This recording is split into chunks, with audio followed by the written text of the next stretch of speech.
میں مناسب نہیں سمجھتا، بلکہ میں تو ایسے واعظین کی گفتگو کو قرآن و سنت کے بھی منافی سمجھتا ہوں کہ رابعہ بصری رحمۃ اللہ علیہا کے بارے میں کہا جاتا ہے کہ ان کے ایک ہاتھ میں پیالہ تھا، ایک ہاتھ میں آگ تھی۔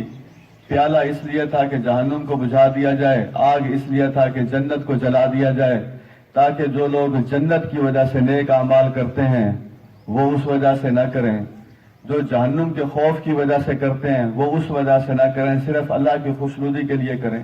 اور بھائی اللہ تبارک و تعالیٰ کی خوشنودی ہی تو مطلوب ہوتی ہے، لوگوں کو اصلاح کی طرف تو آپ لانے کی کوشش بھی کریں، جدوجہد بھی کریں، لیکن ایسے واقعات اور ایسی باتیں جو قرآنی فلسفے کے منافی ہو جائیں۔ قرآن مجید تو خود دعوت دے رہا ہے جنت کی طرف جانے کی، اور قرآن مجید خود دعوت دیتا ہے جہنم کا خوف پیدا کرنے کی۔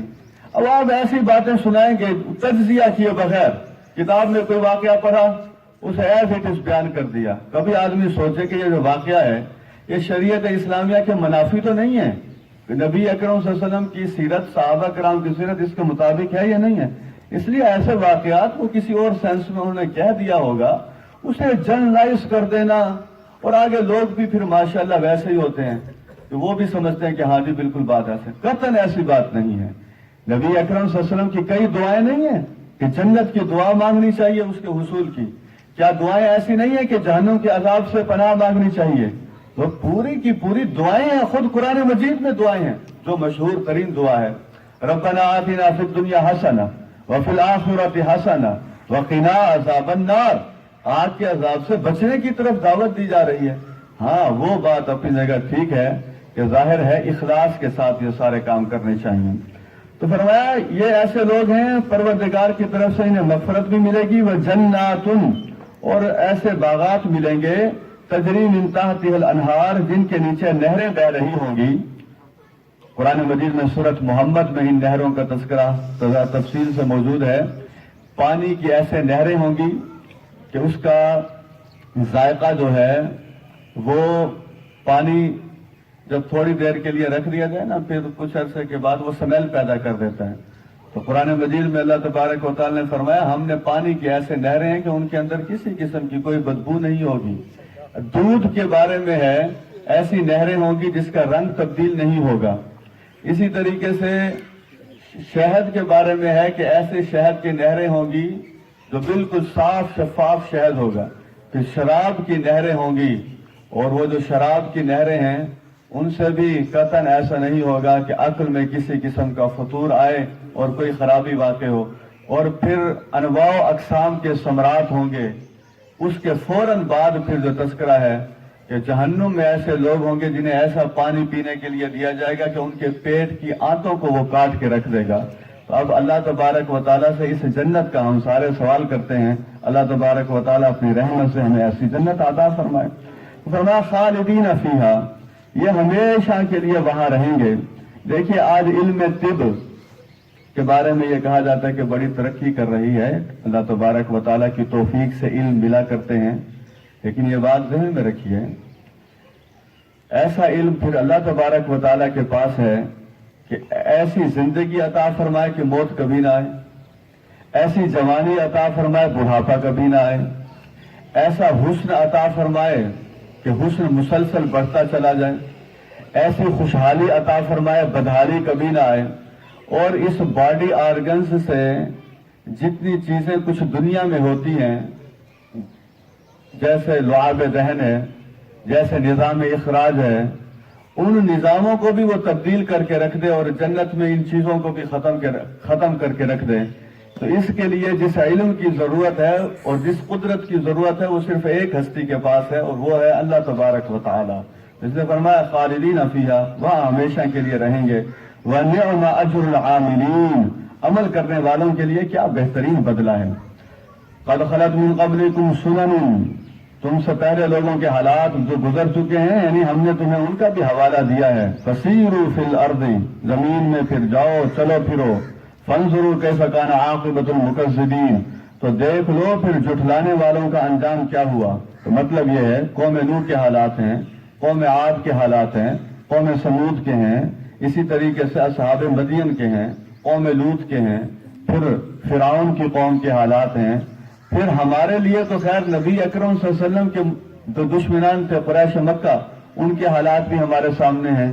تو یہ سارے حالات جاننے کے بعد اب کیا فیصلہ کرنا ہے؟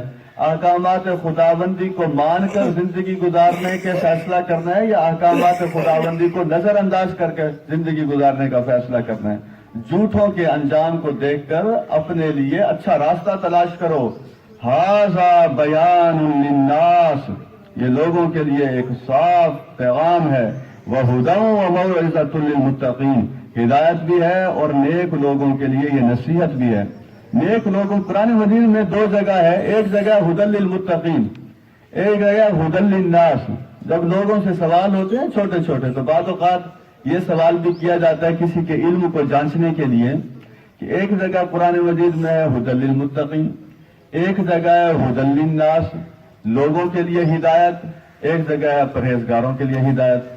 تو سوال یہ کیا جاتا ہے کون سا درست ہے؟ اب جس نے یس اور نو کی جواب دینے کی پریکٹس کی ہو ساری زندگی، اول تو بات یہ جب علم نہ ہو تو انسان معذرت کر لے جی میں اس کا مطالعہ کروں گا، اس کے بعد میں اس کا جواب دے دوں گا۔ لیکن ہم یہ ضروری سمجھتے ہیں کہ کسی ایک کو درست کر دیں دوسرے کی نفی کر دیں، تو ہم کہتے ہیں نہیں جی ھدی للناس ہے ھدی للمتقین ہے۔ ایسی بات نہیں ہے، قرآن مجید کی یہ دونوں باتیں ٹھیک ہیں۔ تھوڑا سا غور فرمائیں، جیسے بارش ہوتی ہے وہ بارش ساری زمین کے لیے ہوتی ہے، لیکن اب اس بارش کے پانی سے مطلوبہ فوائد حاصل کرنا وہ پھر زمین کے اندر جو صلاحیت ہوتی ہے اس پر مشتمل ہوتا ہے۔ بنجر اور ویران زمین نہ پانی کو جمع کر سکتی ہے، حدیث کی روشنی میں بتا رہا ہوں، نہ اس سے مطلوبہ نتائج حاصل ہو سکتے ہیں۔ اس کے مقابلے میں جو زرخیز زمین ہوتی ہے وہ آپ دیکھ لیجئے مطلوبہ صفات بھی رکھتی ہے، مطلوبہ نتائج بھی دیتی ہے۔ تو قرآن مجید ہدایت تو سارے لوگوں کے لیے ہے، لیکن ہدایت سے فائدہ اٹھانے کا جذبہ صرف ان کے اندر ہوتا ہے جن کے دلوں میں خوف خدا ہوتا ہے۔ وہ پھر اس ہدایت کو لے کر اور اس کے احکامات کو لے کر اپنی زندگی کو بھی سنوارتے ہیں اور پورے معاشرے کے اندر وہ پھیل جاتے ہیں اس ہدایت کو عام کرنے کے لیے۔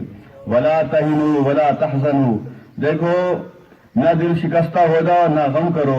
وَأَنْتُمُ الْأَعْلَوْنَ، آج پوری دنیا میں مسلمان پس رہے ہیں لیکن ان کی کامیابی کے لیے نسخہ بھی بتایا جا رہا ہے، تسلی بھی دی جا رہی ہے، یہ ہمیشہ کے لیے تسلی ہے۔ صحابہ کرام رضی اللہ تعالی عنہم اجمعین تو مومنین کے منصب پر فائز تھے، ہمیں پھر حقیقی مومن بننے کے لیے کوشش اور جد و جہد کرنی چاہیے۔ تو فرمایا غالب تم ہی رہو گے اگر تم مومن ہو۔ نبی اکرم صلی اللہ علیہ وسلم کی ایک حدیث مبارکہ ہے، اس میں 3 باتیں، ہم ایک بات میں صرف یہاں رکھ رہا ہوں۔ نبی اکرم صلی اللہ علیہ وسلم نے اللہ تبارک و تعالیٰ سے یہ دعا مانگی ہے کہ اے اللہ میری امت کو ایسا نہ ہو کہ یک بارگی ختم کر دیا جائے، جیسے آپ دیکھیں سابقہ امم ہیں۔ اللہ تبارک و تعالیٰ نے فرمایا نبی اکرم صلی اللہ علیہ وسلم سے، اے محمد صلی اللہ علیہ وسلم، ہم جو بات کہتے ہیں وہ سچ کہتے ہیں، اگر ساری دنیا کے کافر مل کر بھی تمہاری امت کو ختم کرنے کی کوشش کریں گے تو ہم ختم نہیں ہونے دیں گے۔ تو آپ یہ دیکھیے آج کل بھی یہ تو اللہ تبارک و تعالیٰ کی رحمت سے امت محفوظ ہے، ورنہ جتنی سازشیں ہو رہی ہیں وہ سازشیں جیسے قرآن مجید میں ان کے مکر اتنے زیادہ ہیں کہ پہاڑ ہی ہل جائیں۔ امت کے خلاف جو سازشیں ہو رہی ہیں ایسے ہے کہ زمین و آسمان سے بھی بڑھ کے سازشیں ہو رہی ہیں، وہ بھی کر رہے ہیں، ہم نے بھی کمی کوئی نہیں چھوڑی ہوئی، لیکن امت کا باقی رہنا یہ کس کی رحمت کی وجہ سے ہے؟ اللہ تبارک و تعالیٰ کی رحمت کی وجہ سے۔ ہم اگر ان چیزوں پر عمل کریں تو پھر یہ امت غالب بھی آ جائے گی۔ آئیے اگلی آیات کی طرف۔ بسم اللہ الرحمن الرحیم۔ ان فی خلق السماوات والارض، آسمانوں میں اور زمین میں، واختلاف اللیل والنہار، رات اور دن کے آنے جانے میں، لآیات لأولی الالباب، عقل مندوں کے لیے بڑی نشانیاں ہیں۔ لوگ کہتے ہیں کہ یہ دین والے سائنس کے خلاف ہیں، یہ بالکل غلط بات ہے۔ ہم کیوں سائنس کے خلاف ہو سکتے ہیں؟ ہم تو روزانہ جو سورت پڑھتے ہیں وہ اس سورت کی پہلی آیت ہی ہمیں مشاہدہ کائنات کی دعوت دیتی ہے۔ الحمدللہ رب العالمین، تمام تعریفیں اس اللہ کے لیے جو سارے جہانوں کا نظام چلا رہا ہے۔ تو یہ جو پہلی آیت ہے مشاہدہ کائنات کی دعوت ہے۔ ہم سائنس کے خلاف نہیں ہیں، البتہ ہم اس سوچ کے خلاف ہیں کہ سائنس جو ثابت کرے گی اسے درست مانا جائے۔ ہم یہ کہتے ہیں رب کی ساری باتیں درست ہیں، سائنس اگر تائید کرتی چلی جائے گی تو وہ سائنس کو حقیقت مل گئی قرآن کی روشنی سے۔ قرآن مجید نے سائنس کا مطلب ہوتا ہے عقلی طور پر چیزوں کو جانچنا اور پرکھنا، تجربات